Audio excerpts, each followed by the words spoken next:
Hello again, this is David.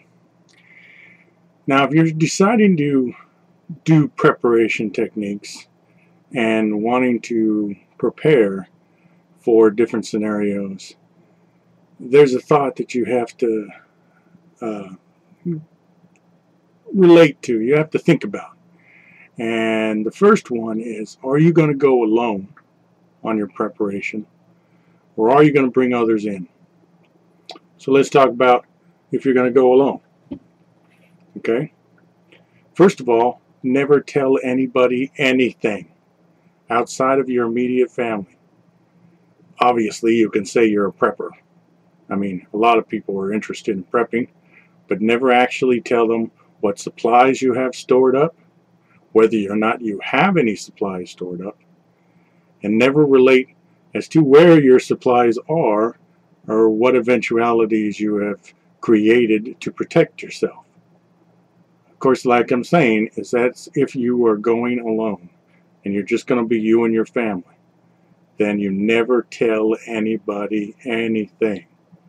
I mean, you can go on these videos, I can make these videos, but I'll never tell you exactly what I personally am doing. I can give you some ideas, I can show you things that I probably have made up, but I'm never actually going to give you the full story as far as me being a prepper, what I'm going to do. That's just common sense. You just want to do what you need to do to protect your family and yourself. I mean, that's just basic as far as I'm concerned. Now let's say you wanted to not go it alone. I mean, not everybody can do all the things that they need to know. I mean, I'm not physically fit. I don't have tons of money. So I'm not going to have tons of supplies. I'm not going to have lots of knowledge about everything. I mean, I could spend the next 10 years learning everything about bushcraft, learning everything about everything, finding about being a metal worker. But really, I don't want to spend my entire life on this. I just want to be prepared for certain eventualities for my family and scenarios. Okay? And maybe that's all you want to do too. You want to protect yourself, but you don't want to make it your entire life. Now, if you want to make it your entire life, well, good for you. That's okay, because there's a whole society out there of people that want to make it their entire life, and that's okay. But if you're going to go and find a group, obviously, you need to find different people that have different skills. I would suggest getting out in your community, meeting up with your friends and everybody you know, figuring out whether or not they have the same ideas about being somebody wanting to be prepared for eventualities or different scenarios. Find out what they bring to the table. What can they bring to a group? Now, as far as a group, I would suggest don't go over 10. Okay, when you get too large of a group, then you're bringing in problems that maybe you don't know about. That maybe they have problems dealing with other people and they aren't going to tell you about them. So when you find certain members that you want to join up in your group or your little society, make sure you vet them very well. What I mean by vet, I mean make sure you know who they are. Make sure you trust them. And try to figure out a way, which is pretty hard. Now, there's one thing that being an ex-soldier, and one thing I learned when I was out in Saudi Arabia, is that you never know how anybody is going to react. Even trained soldiers that are standing next to you, you're not going to know how they're going to react to the actual situation until the situation is there. So you got to do the best you can to see whether or not the people you're in your group are going to be reliable. Whether or not they're going to be selfish.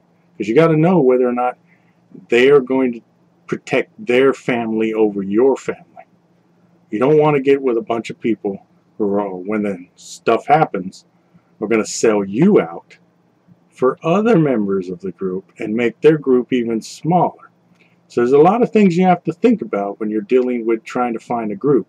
Now, you can just get with a group for the small things. I'm talking about serious scenarios. And like I said, I don't want to get too far into the serious scenario. I want to talk about the medium emergency, the medium link time emergency, and not the complete fall of civilization. Okay? There will be people that can store up water where you can store food. And then other people can store ammo and weapons because they got more money, so they can store the ammo and weapons. And you can get together and be more of a group of like-minded individuals that can even help your community if that's what you want to. Okay, you don't have to make it just about you, your family, just about your group and their families. You can actually help your community. Or like me, I live in a small town. So I always said, be prepared for the city folk. There are a lot of people in the city that will not be prepared. And they will, in emergency, be leaving the city. And everybody knows, where do you go?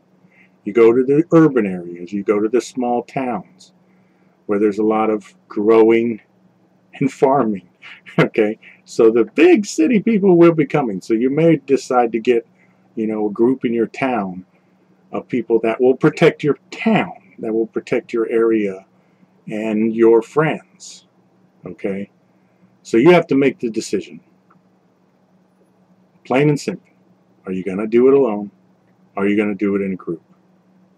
If you're going to do it alone, then good for you and go for it. If you're going to do it in a group, then good for you and go for it. But make sure, if you're going to do it either way, that you've gone through your checklist. Try to figure out everything you could possibly think of. Think of crazy scenarios of what all the bad stuff that could happen, the possibilities, and prepare for them. That's quite important. So that was just a little talk about, let's say grouping or individual. I'll probably make another video later on, maybe getting in a little more detail. But that's just some basics you have to think about right in the beginning when you're starting out doing some prep. Oh, and by the way, see that little button? Let's see over here. There's a little button at the bottom of the screen. Go ahead and press that. That would help everything out. Thank you. Talk to you again.